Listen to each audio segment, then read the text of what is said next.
La restauración de la jerarquía católica solo por intervención de Cristo. Número 1.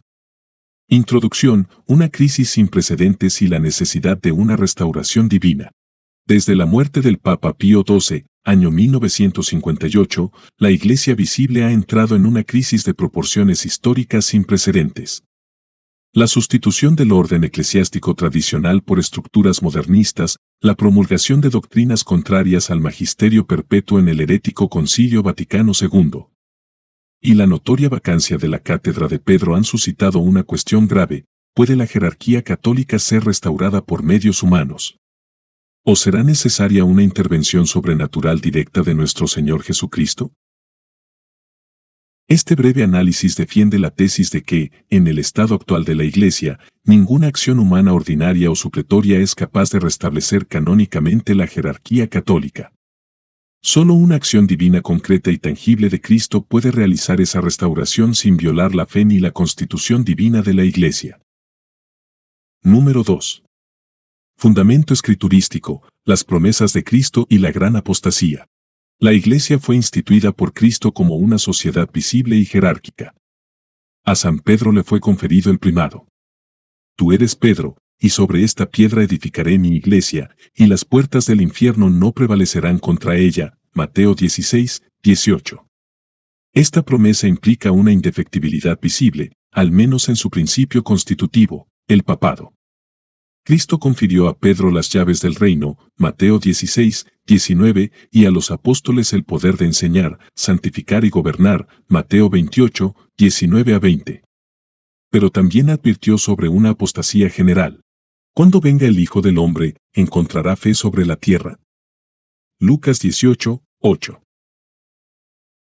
Y San Pablo profetiza: nadie os engañe, porque no vendrá el día del Señor sin que antes venga la apostasía y se manifieste el hombre de pecado. Segunda Tesalonicenses 2, 3. Los padres de la Iglesia identificaron esta apostasía con una corrupción interna en la misma Iglesia visible. San Jerónimo interpreta que antes del fin habrá una gran traición desde dentro de la Iglesia, preparando el camino del anticristo. Número 3. Testimonio de la sagrada tradición, los padres y la expectativa escatológica. Diversos padres y doctores de la Iglesia han enseñado que, en los últimos tiempos, la Iglesia sufrirá un eclipse, una persecución espiritual y una falsificación interna. San Hipólito de Roma, siglo III después de Cristo, afirma que el anticristo se sentará en el templo de Dios, no en una institución pagana, sino dentro de una iglesia falsificada. San Agustín enseña en La Ciudad de Dios, libro 20, que el misterio de iniquidad operará dentro del mismo cuerpo eclesial, confundiéndose con los verdaderos fieles. San Vicente Ferrer, predicador del fin de los tiempos, afirmaba que en los últimos días solo quedaría un pequeño resto fiel y que Cristo mismo restauraría la unidad. Santa Catalina de Siena vio en visión que la Iglesia pasaría por una muerte aparente, para luego resucitar gloriosamente por intervención divina. Número 4. La doctrina del magisterio, indefectibilidad y perpetuidad del papado. El Concilio Vaticano I, ver, Pastor Eternus, año 1870, definió solemnemente: si alguno dijere que no es por institución de Cristo mismo, que Pedro tiene perpetuos sucesores en el primado, sea anatema. Confrontar Denzinger número 1825. Esto implica que nunca puede faltar, en principio, el oficio petrino. Pero no se excluye que por un tiempo no sea visiblemente ejercido, especialmente en tiempos de persecución o confusión extrema. El canon 1556 del Código de Derecho Canónico de 1917 afirma que el Papa no tiene superior en la tierra, por lo que ningún concilio, clero ni laicado puede declararse competente para restituirlo si ha desaparecido de la visión ordinaria. El Papa Pío XII, en Mystici Corporis, año 1943, enseña que Cristo mismo es quien, mediante el Papa y los obispos, gobierna y cuida continuamente a su Iglesia. Si esta función no puede ejercerse por vías humanas ordinarias, porque no hay quien tenga autoridad para elegir, consagrar o confirmar, solo puede provenir de Cristo mismo. Número 5. Imposibilidad de una restauración válida por clero sin misión. El Canon 147 establece que la provisión de un oficio eclesiástico hecha sin intervención de la autoridad competente es nula de pleno derecho. Ningún clérigo sin jurisdicción puede restituir el orden jerárquico sin cometer una usurpación. Esta es la razón por la cual los conclavistas fracasan, pretenden restaurar el papado sin tener ningún título canónico. Del mismo modo, los grupos tradicionalistas que actúan sin envío ni jurisdicción pecan contra el orden divino de la Iglesia. Por tanto, una restauración válida y lícita solo puede venir de 1. Una designación milagrosa y públicamente manifiesta por parte de Cristo, deducida de una verdad de fe divina y católica.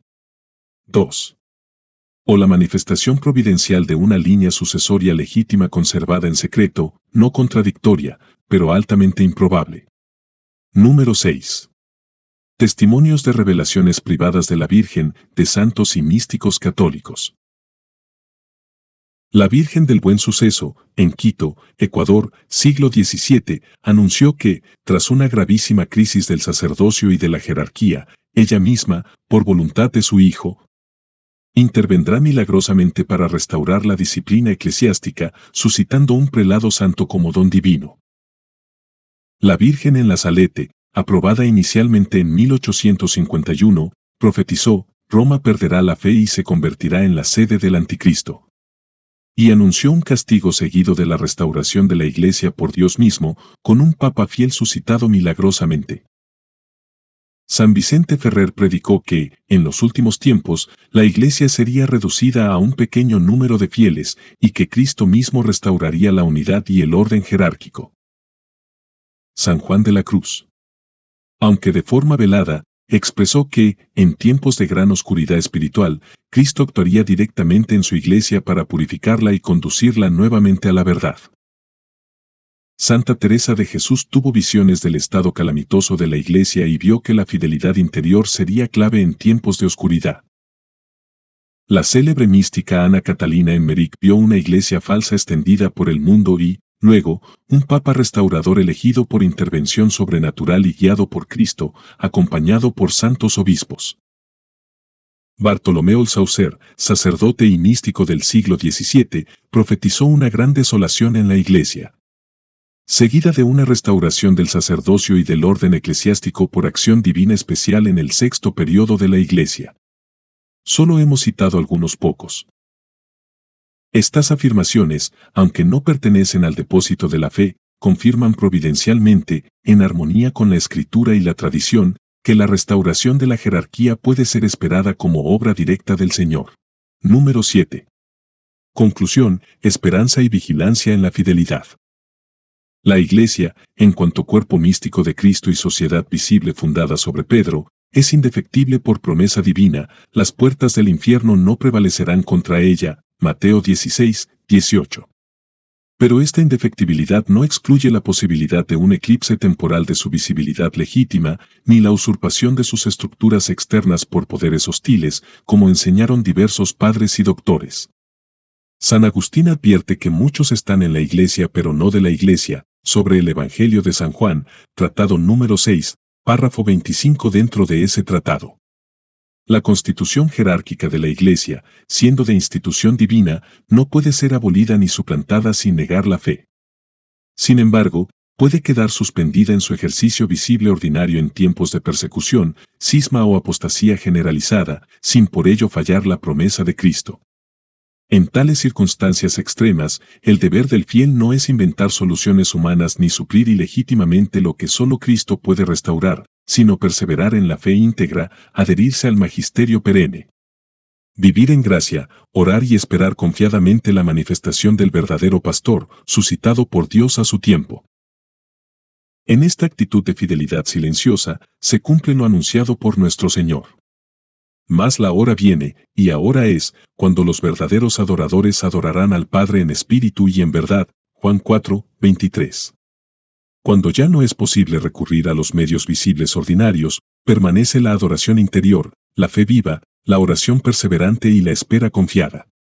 Esta es la adoración que agrada al Padre, la del alma fiel que no claudica, que no se aparta ni a derecha ni a izquierda, que no se precipita en falsas soluciones. sino que se mantiene firme y humilde bajo la cruz del abandono aparente. Por esta razón el Papa León XIII advirtió una y otra vez que, a través del rosario se obtiene la victoria contra los enemigos de la fe. Encíclica Fidentem Piumque Animum, 20 de septiembre de 1896, y que, no hay remedio más poderoso que el rosario contra los males que afligen a la Iglesia y a la sociedad. Encíclica Magnae Dei Matris, 8 de septiembre de 1892. San Pedro nos puso en alerta, sed sobrios y vigilad, porque vuestro adversario el diablo, como león rugiente, ronda buscando a quien devorar. Resistidle firmes en la fe, 1 Pedro 5, 8-9. Y nos exhorta el Señor en el Apocalipsis. He aquí que yo vengo pronto, retén lo que tienes, para que nadie tome tu corona, Apocalipsis 3, 11. Conservemos, pues, la fe católica sin mancha, custodiando el depósito sagrado hasta que el buen pastor, que dio su vida por sus ovejas, vuelva a darnos pastores según su corazón, restaurando visiblemente el orden que su sabiduría dispuso desde el principio. Ven, Señor Jesús, Apocalipsis 22, 20.